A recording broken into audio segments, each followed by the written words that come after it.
Olá, olá! Eu sou José Medrado. Estamos iniciando o nosso programa Visão Social. Eu aqui, você aí, nessa energia para cima e para o alto.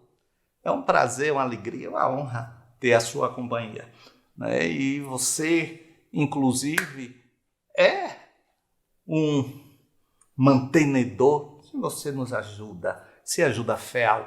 Então, olha, se não, o momento é esse. Seja sócio do clube, não é? A Rádio Boa Nova e a TV Mundo Maior já mudaram a vida de tanta gente. Se associe. E olhe, temos ainda um Pix, é o 11, que é o DDD de São Paulo, 972610272. 11 972610272. Ou você quer outras informações? Aí você vai para o www.feal.colabore.org, tá bom? E para os nossos programas, eu digo os nossos, não é? Esse aqui da TV, o Visão Social, e eu também tenho lá na Rádio Boa Nova falando abertamente, o 7199915167. 7199915167. Meus amigos, eu recebi pelo meu Instagram, José Medrado, no direct, sem exagero umas 10 perguntas, questionando o terremoto do Marrocos e essas enchentes no Rio Grande do Sul. E a pergunta sempre na mesma direção. Medrado, então essas pessoas tinham que morrer desta forma? Elas tinham essa data marcada? Olha, gente, não. E é claro, vocês já estão questionando, mas se nada acontece por acaso? Olha, nada acontece por acaso dentro de uma programação maior. Não é naquela coisa específica. Eu vou dar um exemplo. Você reencarna, vamos falar dos marroquinos. Reencarnaram em uma região que há um encontro de placas tectônicas. A espiritualidade maior sabe disso, organizadora ali do processo de reencarne naquela área, não é? Sabe que há esses encontros dessas placas tectônicas. Logo, há possibilidade de terremotos. Então a pessoa reencarna sabendo da possibilidade. São as chamadas contingências, as possibilidades de algo acontecer ou não. Olha, essas placas poderão se movimentar ou não. Então você reencarna numa região com aquela possibilidade, não é? Então houve o encontro daquelas placas, um ajuste, aí tem o terremoto. Então, foi por acaso? Não. Mas estava marcado que iria acontecer? Não. Vocês estão entendendo? Então, não há um carimbo, uma determinação. Rio Grande do Sul. Mas, Medrado, a cidade de Mussum, por exemplo, que foi uma das mais devastadas, se não a mais, não é assim. Sempre ocorriam enchentes, mas não subia tanto assim a água do rio. Os homens estamos mexendo em todo o ecossistema da Terra, os desmatamentos, a não preservação da mata ciliar, que é essa beira de rio, a construção invadindo. Então, a natureza reage. Então, estava programada acontecer essa enchente e matar mais de 40 pessoas no Rio Grande do Sul? Não. Essas pessoas tinham que morrer desta forma? Não. Vocês estão entendendo? Então, não é um tem que. Isso são circunstâncias de estarmos nesta terra. Olha, você vai reencarnar numa região que tem muitos rios, chove, pode chover bastante, há possibilidade de... Possibilidade. Então, vocês estão entendendo? Não existe. Algumas pessoas já me mandaram vídeos de alguns companheiros espíritas defendendo essa ideia, né, de que todos temos um dia marcado para morrer. Vocês raciocinem comigo. Se todos temos o dia marcado para morrer, não precisamos ter cuidados com a nossa saúde. Aí no momento que você fala, não, mas aí temos que cuidar da casa que abriga o espírito. Então, se temos que cuidar da casa que abriga o espírito, a morte não tem uma data certa para chegar. Porque se a minha casa é cuidada, a morte não vai chegar. Se ela não vai chegar rapidamente, se ela não for cuidada, chega. Então, como imaginar que temos uma data certa para morrermos? Não é? Então, temos, em razão do fluido universal e do fluido vital que carregamos, uma possibilidade de 7, 8 décadas e vamos aí deixando fluir ou não. Não é? Então, você tem uma probabilidade, por pressão alta, ter um AVC e você não toma um remédio, aí você tem um AVC. Então, era o destino, tinha que ser. Não. A sua ação de negligência gerou uma reação de consequências. Então, é assim. Ok? Pois é, precisamos, ao assumir isto, nós assumimos mais responsabilidade no processo de nossas vidas. Tá bom? Vamos lá, vamos aqui às suas perguntas. Olha, Gildásia Pereira, ela é da Baixada Fluminense, no Rio de Janeiro. Quem busca a justiça e o amor encontra a vida, prosperidade e honra. Ela cita que isso está em Provérbio 21, 21. A injustiça humana é maior do que a justiça divina? É o que vejo. Olha, Gildásia, quando você fala em justiça divina, não é? Você está remetendo o seguinte, que há um Deus que vem e faz cumprir ou não faz cumprir. Não existe isso. O que existe são as leis estabelecidas por Deus. Então, Deus não é um ser, é uma inteligência que causou tudo. Então, essas leis são as leis da harmonia. Então, quando ela é quebrada, essa lei vem para que nós consertemos aquela situação. Não é? Então, essa é a lei da justiça. Não é aquela, você fez, você vai pagar. Não, você vai se recompor. Você vai se reconciliar com a harmonia da vida, com a harmonia do universo. E é claro, a justiça humana é mais do que falha, porque lidar com o ser humano é lidar com as falhas, com os processos humanos que são difíceis, com a realidade humana cheia de obstáculos. Não é isto?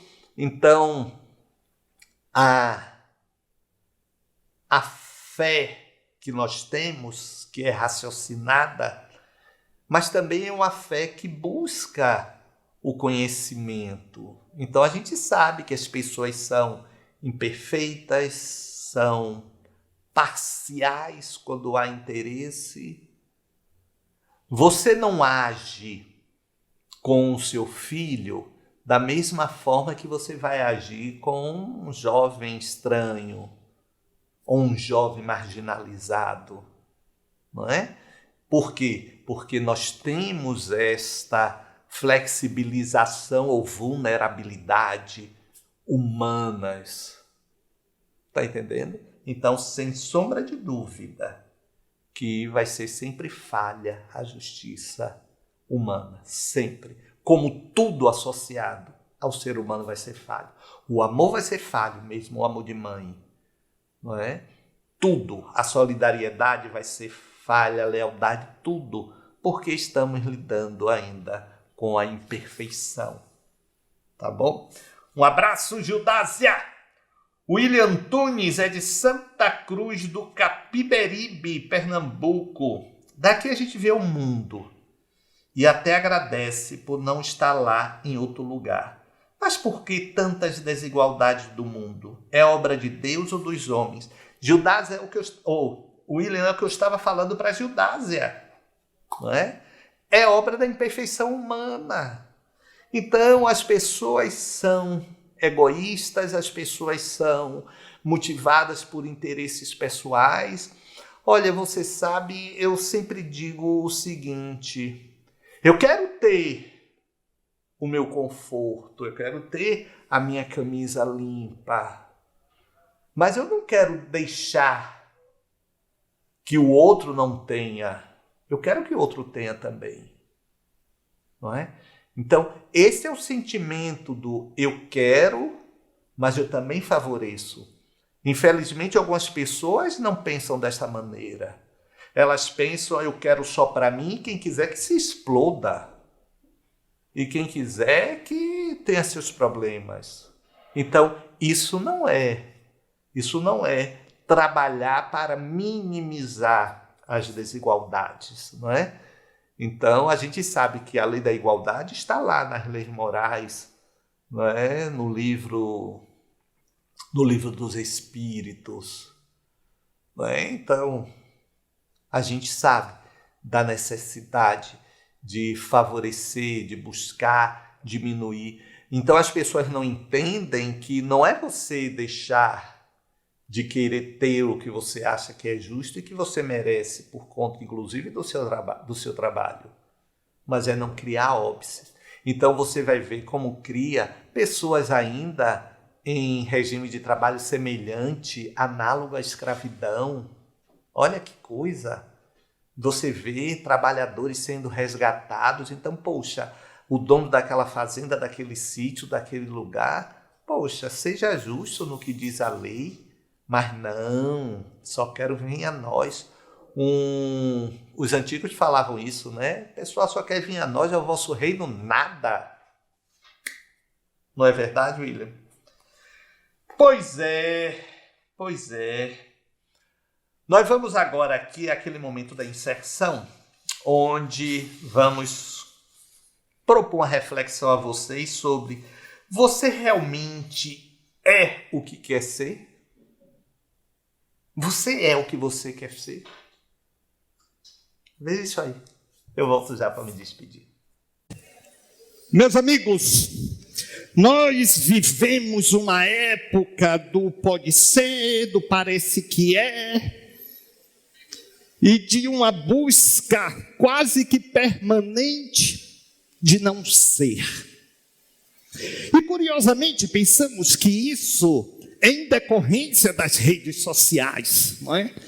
Em decorrência do Instagram, do TikTok, e achamos que temos que ser como as pessoas querem ou precisam para sermos aprovados. Mas vocês sabem que isso já era uma preocupação de um filósofo, Parmênides.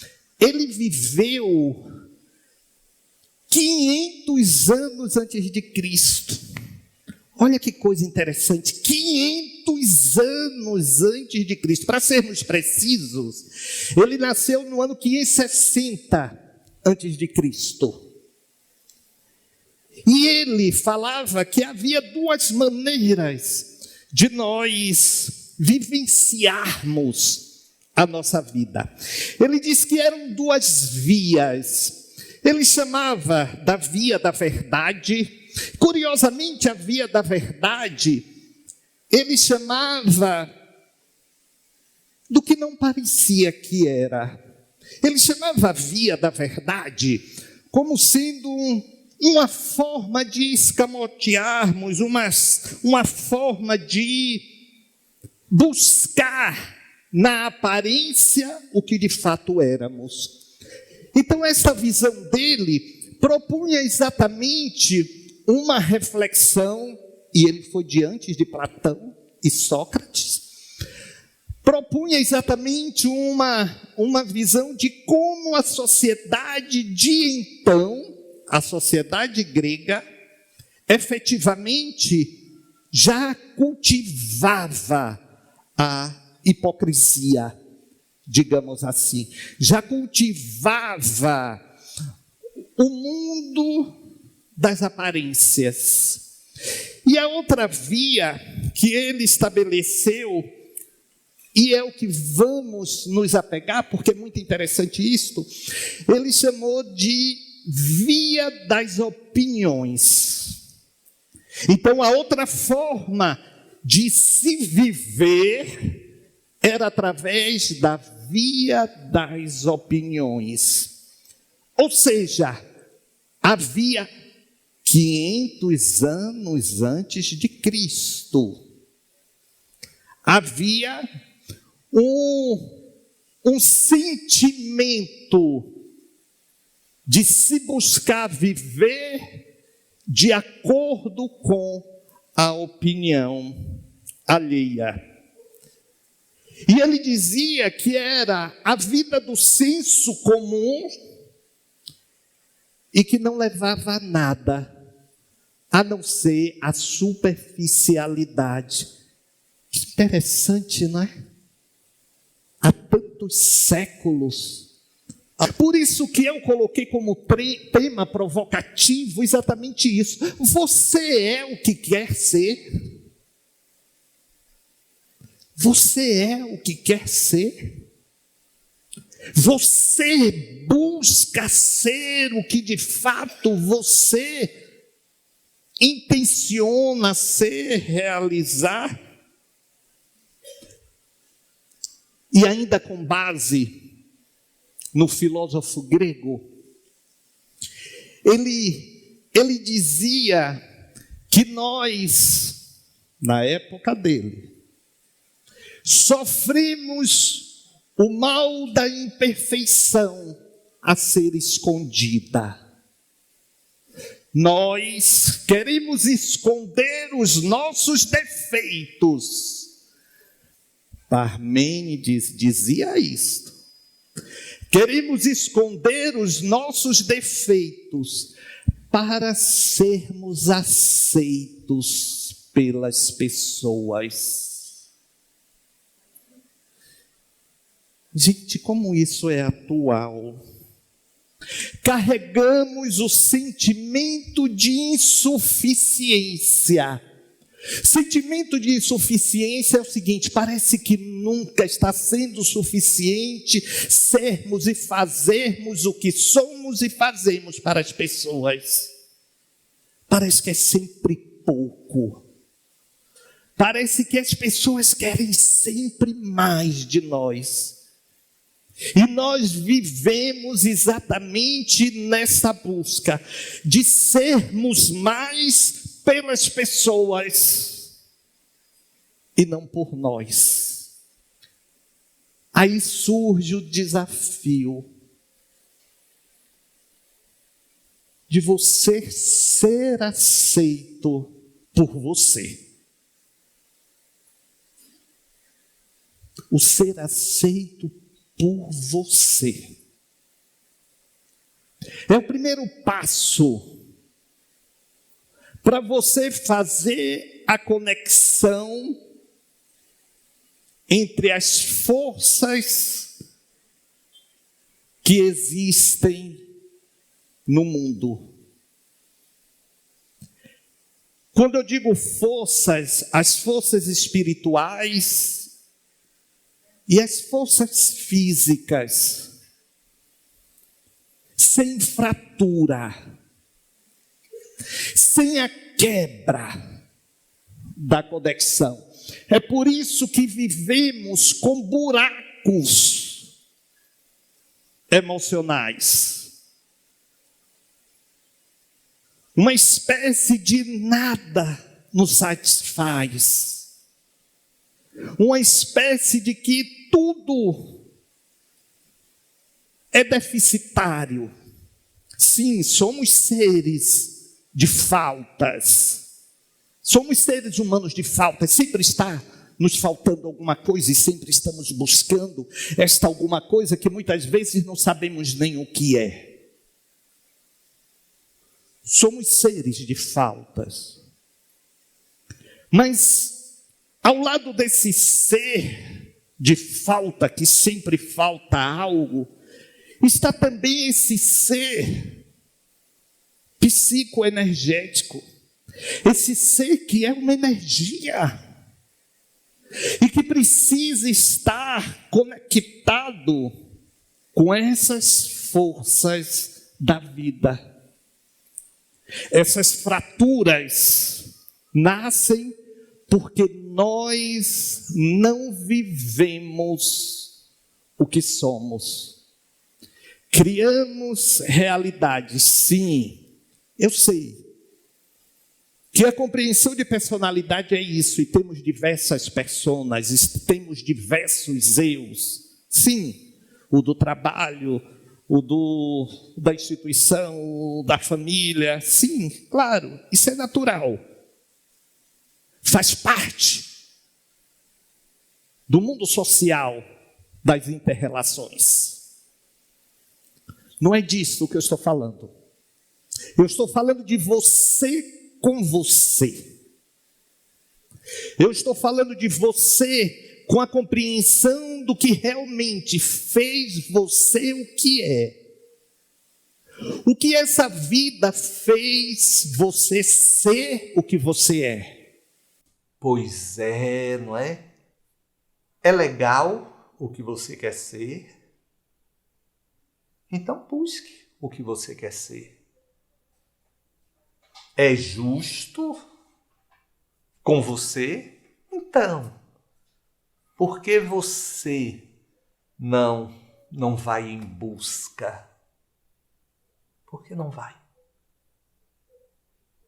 Então você veja que é uma opção sua, uma escolha sua. Ah, mas medradas, expressões, mas vai ser sempre a escolha sua. De você querer, se eu abordo isso na palestra, para agradar os outros ou ser para se agradar. Os outros merecem ser agradados e você não. Mas só que você quer ser agradável aos outros para você ser aceito. Então você não é sincero com você. Então você não vai ser sincero com a sua vida. E isso não tem nada a ver com grosseria, não tem nada a ver com eu digo a verdade mesmo, não. Tem a ver em você ser o que você busca, tá bom?